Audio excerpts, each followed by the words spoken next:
Hoy vamos a hablar sobre los alcohólicos de alto funcionamiento o los alcohólicos funcionales.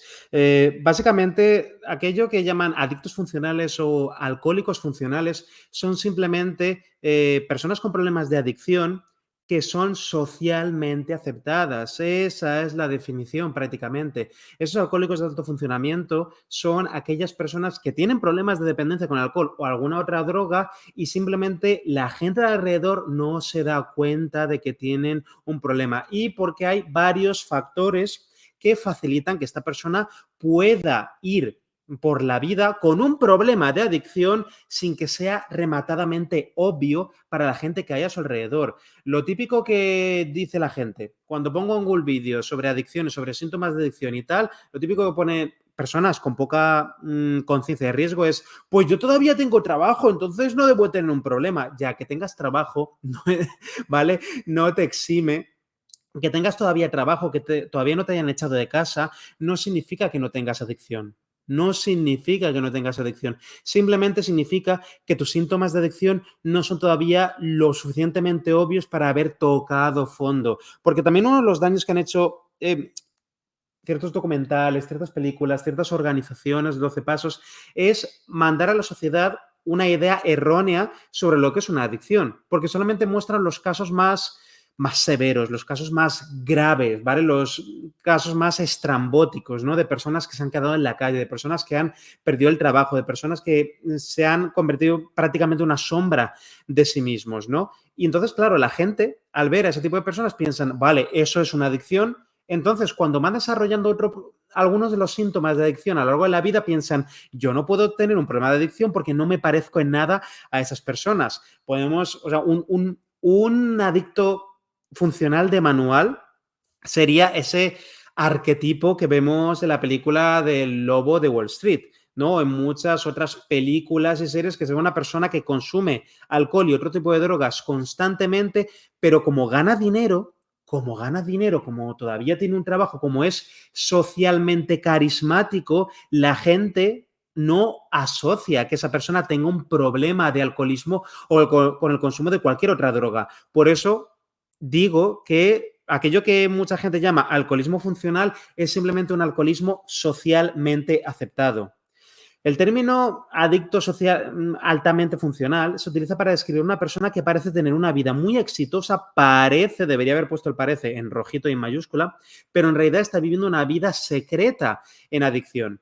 Hasta un 50% de los drogadictos y alcohólicos podrían ser considerados altamente funcionales. La gente cuando escucha altamente funcional piensa que es una persona que simplemente bebe mucho y le va genial en la vida. No, no significa eso. Esa persona que tiene un problema de alcoholismo está sufriendo problemas ya por esos hábitos, lo que pasa es que no son extremadamente obvios. No son extremadamente obvios. La mayoría de la gente no los ve, no los nota. ¿Por qué? Porque esos síntomas más preocupantes de sus problemas de dependencia al alcohol se quedan ocultos, se llevan en secreto. La persona tiene una vida social, ¿vale? Cumpliendo los estándares y luego tiene esa vida de adicción intentando ocultarla lo más posible. Lo único que nos dice el término adicto funcional es que la persona tiene mucha habilidad para ocultar sus problemas de adicción o que cuenta con un contexto en el cual sus problemas de adicción pasan bastante desapercibidos. Volviendo al arquetipo del lobo de Wall Street, ¿no? Él no era el único que consumía dentro de su entorno. La extrema mayoría de personas con las que lidiaba también consumían un montón de alcohol y otras drogas. Entonces él pasaba bastante desapercibido. ¿Cuáles son los comportamientos de un alcohólico funcional? Lo primero, no parece un drogadicto de documental. Lo que solemos ver en los documentales o en los vídeos y películas de más carnaza es la gente que ha llegado al extremo. ¿Vale? La gente a la que se la ha pillado tarde, la gente que ha terminado en la calle, la gente que ha perdido su trabajo, la gente que ha sido abandonada por su familia, que les han echado de casa, que sus hijos no quieren volver a hablar con ellos, que tienen ya problemas legales porque han cometido crímenes bastante serios. Un alcohólico funcional es simplemente una persona que no ha hecho todavía esas cosas o que si las ha hecho no le han pillado todavía, simple y llanamente. Es una persona que también bebe mucho, pero raramente parece estar borracha. Ojo al parece estar borracha, porque muchas veces esto es por una cuestión de tolerancia. La persona ha desarrollado tanta tolerancia al consumo de alcohol que ya necesita cantidades estratosféricas de alcohol para que se le note verdaderamente. O tiene un tipo de borrachera que parece tranquila. Ojo, porque cada persona experimenta borracheras de diferente tipo. No todo el mundo se comporta igual después de haber bebido mucho alcohol. Hay gente que se deprime muchísimo y enseguida se pone a llorar y se queda en una esquina, no quiere hablar con nadie, lo que sea. Hay gente que se pone extremadamente agresiva, ¿vale? Extremadamente agresiva. Hay gente que se pone muy extrovertida y se pone a bailar o lo que sea. Hay de todo. Y ojo, no todas las personas se van a, o sea, no todas las personas se van a comportar igual estando borrachas y la misma persona no se va a emborrachar de la misma manera todas las veces, porque eso va a depender de muchos factores. Va a depender de cómo le haya ido esa semana, de cómo le haya ido ese día, en qué estado de ánimo estuviese. Va a depender de la gente que tenga alrededor, va a depender del contexto en el que esté. Una persona que está drogada no se comporta igual si está con su familia, si está con sus amigos, si está con su pareja, si está en un festival de música rodeada de otras personas que se están metiendo de todo, o estando en una discoteca, o estando a solas en su casa.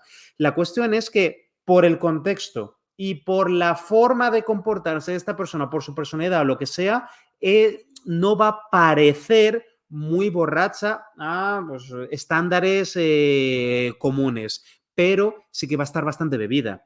Luego es que también va a justificar sus consumos con excusas típicas, el estrés, las celebraciones, lo social. Como comentaba antes, el elemento clave que distingue a los alcohólicos funcionales del resto de alcohólicos es que los alcohólicos funcionales son socialmente aceptados, están teniendo conductas de consumo que son socialmente aceptadas, por tanto pueden camuflar fácilmente sus problemas de alcoholismo, ¿vale? Esto puede ser porque la persona ha aprendido a camuflarse muy bien o porque consume en un entorno en el cual la gran mayoría de la gente tiene problemas de dependencia y entonces, bueno, sus consumos extremos pasan muy desapercibidos. Luego está que también niega o minimiza su dependencia con diferentes excusas, diferentes artimañas, manipulación, gaslighting, hacer pensar a la otra persona que está loca. Cuando hablamos de adictos funcionales o alcohólicos funcionales, también podríamos hablar de que esa persona tiene una gran habilidad para manipular a otras personas y para hacerles pensar que no tienen ningún problema con alcohol, para poder camuflar sus consumos, convencer a la otra persona de que es una exagerada, de que es que solo bebo para divertirme, solo bebo socialmente, yo sigo yendo a trabajar, yo sigo teniendo un trabajo, si fuese alcohólico no podría trabajar, y no, ¿vale? Cuando hablamos de problemas de adicción, no hablamos de que o no tienes adicción o estás en el extremo, ¿vale? De que lo pierdes todo. Hay una escala de grises que es muy amplia, es muy amplia. La gente va empeorando sus problemas de alcoholismo con el tiempo y dependiendo de muchísimas circunstancias. Entonces, antes de llegar al punto extremo que salen los documentales y las películas, la persona va a pasar por muchas fases diferentes, ¿no? Y por esas fases, pues va a tener más o menos oportunidades para camuflar sus consumos y, bueno, que eso dificulte el que esta persona luego pueda acceder a ayuda o le acaben convenciendo de que acuda a ayuda profesional. Esta persona con alcoholismo funcional también va a consumir en secreto cuando no es socialmente aceptado. Lo que comentaba antes, el alcohólico funcional es simplemente un alcohólico que por su forma de beber o por el contexto en el que bebe no se le nota, está socialmente aceptado. Pero esa persona puede seguir teniendo otros comportamientos de alcohólico mucho más extremos, lo que pasa es que los tiene en secreto o en un entorno que no se comparte. Por ejemplo, hay muchísimos alcohólicos que parecen funcionales estando con sus amigos, parecen funcionales bebiendo con la gente de la oficina, parecen funcionales en todo tipo de situaciones, pero luego en casa, cuando están a solas o a solas con su pareja o a solas con sus hijos, se comportan como auténticos monstruos. No van a ser todos los alcohólicos, pero hay muchos alcohólicos, ¿vale?, que tienen conductas de maltrato, tanto físico como psicológico, ¿vale? Hay una gran comorbilidad, hay una gran correlación entre el consumo de alcohol y los crímenes violentos y el maltrato, el abuso doméstico. Entonces nos vamos a encontrar con muchos alcohólicos funcionales, que son funcionales socialmente a ojos de la mayoría de la sociedad, pero luego en casa pueden tener esos comportamientos más extremos de maltrato o de consumo extremo, ¿vale? Simplemente que a lo mejor su pareja o su familia no se ven con las herramientas o para reconocerlo o para admitirlo, para confrontar a la persona con, tú tienes un problema bastante grave. Luego está el autoengaño. El autoengaño es un tema muy importante en el alcoholismo funcional, ¿no? Porque al final esa persona va a tener muchas artimañas diferentes para justificar su consumo a ojos de los demás y, lo más importante, a ojos de sí mismo o de sí misma. Diferentes excusas, culpabilizar a los demás, tirar la pelota al otro tejado, escurrir el bulto comparándose con los demás. Bueno, es que todo el mundo en mi grupo bebe así, yo no soy tampoco el que más bebe de mi grupo, o yo es que llevo bebiendo así toda la vida, o cómo voy a ser un alcohólico si yo no bebo a solas, yo solamente bebo pues con la gente, cómo voy a tener un problema con el alcohol si yo bebo socialmente solamente. De nuevo, a lo mejor la persona sí que bebe a solas, pero simplemente se esconde, ¿vale? Si está bebiendo a solas es que no hay nadie que le esté pillando, entonces eso es relativamente fácil de ocultar, ¿no? Al final la persona va a tener muchos tipos de excusas para justificar ese consumo. Estas son algunas de las excusas más comunes entre alcohólicos funcionales. Es que solo bebo para relajarme después de trabajar. Yo no tengo problemas, siempre llego a tiempo al trabajo, ¿no? Muchas personas ponen la excusa de no, yo como sigo trabajando, eso significa que no puedo tener problemas porque el único síntoma de alcoholismo es que no hayas sido capaz de ir a trabajar. No, hay muchísimos síntomas más. Y realmente la gran mayoría de personas que tienen problemas de adicción siguen trabajando, ¿vale? Solamente los casos más extremos acaban, por ejemplo, necesitando ir a una clínica de desintoxicación, ¿no? Internarse en algún centro hospitalario o lo que sea, pero la gran mayoría de la gente sigue yendo a trabajar y sigue quedando con los amigos. ¿Vale? No parece un desecho de la sociedad, ¿no? Otras cosas muy típicas, solo bebo en ocasiones especiales o sociales, como si eso le quitase hierro al asunto, ¿no? Tú puedes consumir solamente socialmente y tener un gran problema de dependencia con el alcohol porque no te sientes capaz de poder disfrutar de esas conversaciones, de esas interacciones sociales si no te alcoholizas. No te sientes capaz de disfrutar, de relajarte después de trabajar sin alcoholizarte. Luego, otra excusa muy típica es yo es que puedo dejar de beber cuando quiera, no soy adicto. Ya, claro, y si pudieras dejar de beber cuando quisieras, ¿por qué no lo haces ahora mismo? ¿Por qué no lo haces ahora mismo? Va, venga, promete que vas a estar 6 meses sin beber. Promete que vas a estar 6 meses sin beber, ¿vale? Si no tienes ningún problema de dependencia ni ninguna dificultad para dejar el alcohol, estate malditos 6 meses sin beber alcohol. Y ahí ya empiezan a poner más excusas. No, no tendría que hacer eso porque no me apetece, pero si me apeteciera, podría hacerlo, ¿vale? Excusa muy típica de cualquier tipo de persona que tenga adicción. Luego, otra excusa muy típica es todo el mundo bebe y es parte de la vida social, escurriendo el bulto. Como todo el mundo bebe de esta manera, pues eso significa que yo no tengo ningún tipo de problema con el alcohol. No, no es así. Tú puedes estar rodeado de personas que beban muchísimo y aún, o sea, vale, que muchas moscas estén comiendo mierda no significa que sea una buena idea, básicamente. Entonces, hay personas que van a tener un problema de alcoholismo funcional que se va a camuflar muy fácilmente por su entorno, porque van a estar en un entorno que normalice muchísimo el consumo alto y frecuente de alcohol. Por eso hablo tan a menudo de la cultura del alcoholismo, de esa cultura alcohólica o alcoholocéntrica que tenemos tanto en España como en la gran mayoría de países occidentales, Latinoamérica, etcétera, etcétera. Cómo eso influye de manera muy intensa en cómo la gente desarrolla problemas de alcoholismo. Hay muchos otros factores también, pero no se pueden entender completamente los problemas de adicción si no se entienden también las condiciones en las cuales se dan. Porque por mucha fuerza de voluntad que tenga una persona, al final, que esté rodeada por otras personas que también beben muchísimo y romantizan, glorifican el consumo y le hacen y le quitan las dudas, le rebajan la conciencia de riesgo, todo eso va a contribuir y va a aumentar las probabilidades de que una persona vaya empeorando sus problemas de adicción con el tiempo. Luego está una excusa muy típica, la de mi consumo es que no hace daño a nadie, lo tengo bajo control, no te metas en mi vida. Claro, aquí muchos alcohólicos funcionales asumen que ¿vale? Que su consumo no afecta a los demás. Sí, tu consumo sí que afecta a los demás. Claro que afecta a los demás, porque tú cuando estás bajo los efectos del alcohol pierdes el control sobre tus conductas y tienes muchas más probabilidades de, por ejemplo, maltratar a alguien. Tienes muchas más probabilidades de hacerle daño a alguien, de preocupar a otras personas. Tienes más probabilidades de poner en peligro a otras personas. Me acuerdo hace poco cuando salió el debate de si rebajar la tasa máxima de alcoholemia al volante en España, bajarla de 0,5 a 0,2, salió un montón de gente ofendidísima. ¡Ay, es que me van a quitar la libertad! Es que uno ya no puede salir a tomarse un par de vinos y tal. No, nadie te está diciendo que no bebas. Te están diciendo que no bebas antes de conducir. Simplemente porque en el momento que bebes alcohol y conduces, te estás poniendo en peligro a ti y estás poniendo en peligro a otras personas que no tienen la culpa de nada, que no tienen nada que ver contigo y muchas veces mueren personas que no habían bebido nada de alcohol. ¿Por qué? Porque otra persona decidió ponerse al volante después de haber bebido alcohol. Entonces, hay muchas personas que tienen problemas de alcoholismo que se agarran a esa falsa fantasía, ese falso mito de que su consumo no afecta a los demás. No, tu consumo de alcohol sí que afecta a los demás y si todavía no ha afectado de manera grave a otras personas, cuanto más tiempo esperes, más probabilidades habrá de que acabe afectando a otras personas.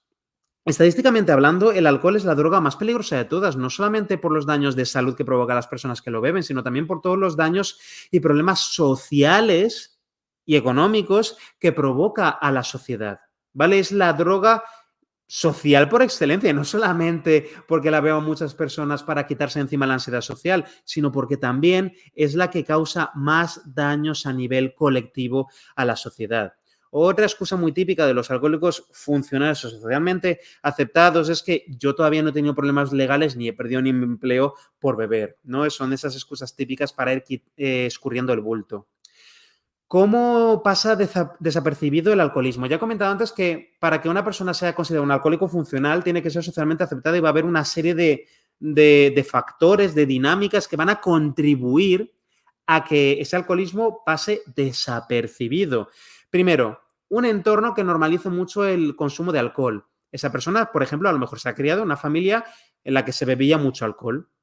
En que se bebía mucho alcohol en los encuentros familiares, en que se bebía alcohol a diario para comer o para cenar, los fines de semana, en las fiestas, en las navidades, etcétera, etcétera.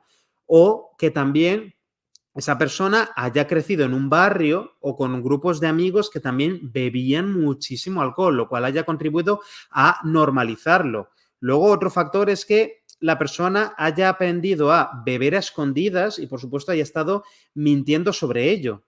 ¿Vale? Como decía antes, una persona puede tener un problema de alcoholismo funcional y que parezca socialmente aceptable, pues eso, en situaciones sociales, pero eso no quita que la persona no esté teniendo consumos extremos también a solas, ese consumo más ansiolítico, ese consumo de llegar a casa del trabajo y no ser capaz de estar con uno mismo, no ser capaz de estar consigo mismo y tener que beber constantemente porque si no, no sabe cómo irse a dormir. Otro factor van a ser las parejas y las familias de esas personas, que le quiten hierro al asunto, que tengan miedo a decirle que no, que tengan miedo a confrontar, que tengan miedo a cuestionar. Muchas veces, la familia o la pareja están contribuyendo al mantenimiento de la adicción. Y esto no lo digo para culparles ni nada por el estilo, como siempre digo, las adicciones son problemas complejos que van más allá de solamente la persona, ¿vale? Tienen que ver con la sociedad, tienen que ver con las leyes, tienen que ver con la accesibilidad a ciertas drogas, tiene que ver con la publicidad, tiene que ver con la aceptación social del consumo de esa droga y tiene que ver también con las dinámicas familiares o de pareja. Por ejemplo, hay personas con adicción que son consideradas funcionales porque hay otra persona cercana que está constantemente salvándoles el culo. Me viene a la cabeza siempre el típico ejemplo de estos gurús del marketing, ¿no? De los negocios, ¿no? Que venden pues temas de emprendeduría, ¿no? Temas de negocios, de soy un emprendedor y yo me echo a mí mismo. Y luego lo que no admiten la mayoría de esos gurús es que no se han hecho a sí mismos. no se han hecho a sí mismos como si estuviesen totalmente aislados del resto de la sociedad como ermitaños, no. Han conseguido una gran parte de las cosas que han conseguido precisamente porque o tenían una familia que les apoyaba monetariamente o a lo mejor tenían una pareja que se encargaba de cuidar a los niños, ¿no? Cada vez que veo a algún emprendedor de esos hacer un webinar de estos de varias horas o lo que sea, diciendo, sí, yo es que me he hecho a mí mismo y tienes que trabajar tu actitud y todo eso, luego se olvidan de mencionar que tienen una esposa que se está encargando de cuidar a sus hijos mientras ellos están haciendo el webinar, mientras ellos están haciendo la charla. Entonces, están sacando de la ecuación el agradecimiento que deberían sentir por su pareja, por su familia, por el resto de personas que les apoyan. De la misma manera, hay muchas personas con adicción que parecen funcionales de cara al resto de la sociedad porque su pareja, su familia se están salvando el culo constantemente. Porque se están encargando de las responsabilidades en casa. Porque esa persona no se vería capaz. Hay muchas veces que se acostumbran dentro del núcleo familiar a que esa persona con un problema de adicción se la pase bebiendo cada vez que sale del trabajo y que la pareja o el resto de la familia se encarguen al 100% del resto de responsabilidades de la casa.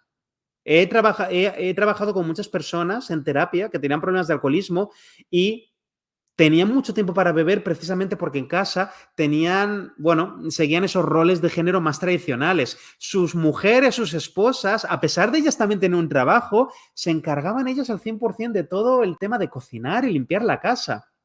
Y mientras tanto daban por sentado que estaba ok que su marido llegase a casa de trabajar y pudiese pues irse con los amigotes a beber o ponerse a beber en casa o lo que sea.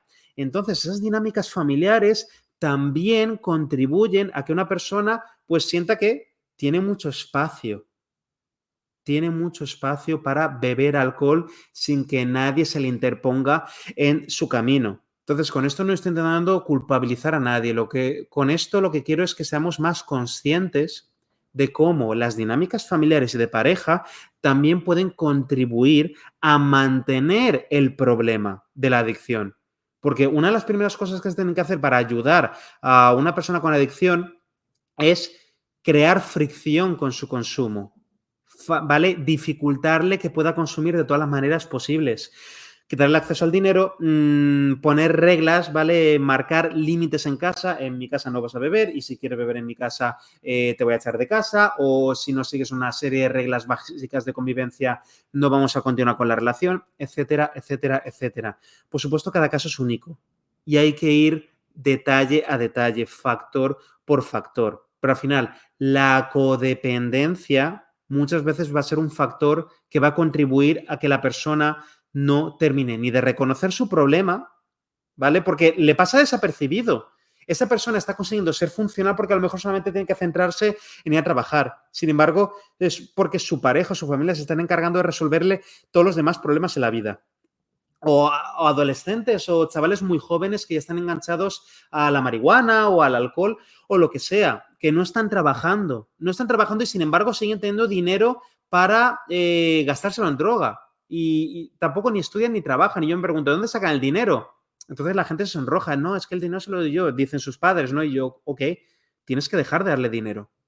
Tienes que dejar de recompensarle por pasarse todo el día en casa fumando porros. Tienes que empezar a marcar límites en tu casa, por muchas rabietas que genere. Porque en la medida en que en que tú le permitas que siga consumiendo en tu casa con tu dinero, ¿para qué va a cambiar? ¿Para qué va a cambiar? Si lo tiene todo en la vida, lo tiene todo hecho, no tiene ningún tipo de incentivos ni alicientes para dejar el consumo. Sin embargo, si tú dejases de darle ese apoyo que le das, a lo mejor se daría cuenta de su problema. Hay, por ejemplo, muchas personas con ludopatía que llegan al extremo de haber generado deudas de varios miles de euros, de muchísimo dinero, y sus familias están constantemente saldándoles las deudas o prestándoles dinero y no se dan cuenta de que lo que tendrían que hacer es o dejar de prestarle dinero y que la persona con ludopatía se responsabilizase de lo que ha hecho, o si decidiesen ayudarle a saldar esas deudas económicas, tendrían que dejar firmado por contrato cuándo nos vas a devolver ese dinero. Es decir, tendrían que obligar a la persona a comprometerse a devolverles el dinero con el tiempo y a especificar, no simplemente, no, no, ya os lo iré devolviendo, ya lo iré devolviendo, no, no, no, no. ¿Cuánto dinero nos vas a devolver mes a mes o cuando vuelvas a tener trabajo a lo largo del año, etcétera, etcétera? O incluso te vamos a pagar solamente una parte de la deuda. Es decir, hay que ayudar a la persona que se responsabilice de sus acciones, porque muchas veces son las familias y la pareja quienes contribuyen a que ese alcohólico parezca funcional, porque le están salvando el culo constantemente, ¿no? ¿Cómo es la progresión de alcohólico funcional a grave? Con el paso de los años van desarrollando tolerancia, ¿vale? Que una persona sea funcional no significa que ya se vaya a quedar ahí y su vida no va a ir a peor. Sí, va a ir a peor según vaya avanzando el tiempo. Porque quieras o no, si la persona está manteniendo consumos muy frecuentes y altos de alcohol, va a ir desarrollando tolerancia. Su cuerpo se verá acostumbrando al alcohol. Es decir, que la persona va a necesitar cada vez dosis mayores de alcohol para disfrutar de los mismos efectos de relajación, efectos ansiolíticos, efectos de quitarse encima la ansiedad social, el estrés o lo que sea. Entonces, con el tiempo va a ir aumentando la frecuencia y la intensidad de esos consumos. También va a haber una negación reforzada que va a empeorar los problemas. Como he comentado antes, la persona, el alcohólico funcional suele justificar sus consumos con el éxito profesional. Como gano mucho dinero, como todavía tengo un trabajo, eso debe significar que yo no tengo ningún problema. Y es así como muchas personas camuflan sus problemas. He tenido sesiones con madres de adictos, con parejas de adictos que estaban súper angustiadas porque su pareja o su hijo con problemas de adicción no quería reconocer el problema y siempre se escudaba en que yo es que todavía tengo trabajo, yo es que todavía tengo trabajo, yo es que todavía voy a trabajar por las mañanas. Sí, a veces voy con resaca, pero bueno, me apaño para seguir siendo eficiente o lo que sea. Utilizan esa mentira para quitárselo encima. Lo que no saben, lo que no quieren reconocer es que con el tiempo llegará un momento en que dejen de ser funcionales y que todo se vaya a la mierda bastante deprisa. También nos encontraremos con un deterioro físico. Si estás teniendo un consumo alto de alcohol, tarde o temprano vas a tener problemas de salud. Otra cosa es que no te los hayan detectado. Porque tú no hayas ido a un médico, porque no te quieres hacer análisis, no, porque cada vez que el médico te da un aviso, decides ignorarlo, ¿no? Pero las personas con un alcoholismo socialmente aceptado, claro que van sufriendo los daños más silenciosos del alcoholismo, claro que los van sufriendo. O el deterioro de las relaciones, que eso es algo que hay muchísimas personas que no van a admitir, porque es mucho más difícil de detectar, porque también van normalizando estas dinámicas tóxicas en sus relaciones, estas dinámicas de desigualdad dentro de una relación, de ya yo llego a trabajar y mi pareja se encarga de todo en la casa y yo puedo ponerme a beber todo lo que quiera, puedo irme con los amigotes. Ese tipo de dinámicas se normalizan muchísimo con el daño que van a generar también en las relaciones. Tengo pensado un vídeo, ¿vale? Grabar un vídeo en el que voy a hablar en detalle sobre cuál es el impacto del alcoholismo en las relaciones de pareja. Y por supuesto, llega un momento en que por muy socialmente aceptado que haya sido ese alcoholismo, la fachada se acaba cayendo. Tarde o temprano, esa persona a la que llamamos alcohólico de alto funcionamiento va a cagarla, va a perder el control y ya se va a hacer súper obvio para el resto de sus amigos o su familia o su pareja y va a empezar a darle problemas de cara al trabajo, va a empeorar sus síntomas de depresión, etcétera, etcétera, etcétera.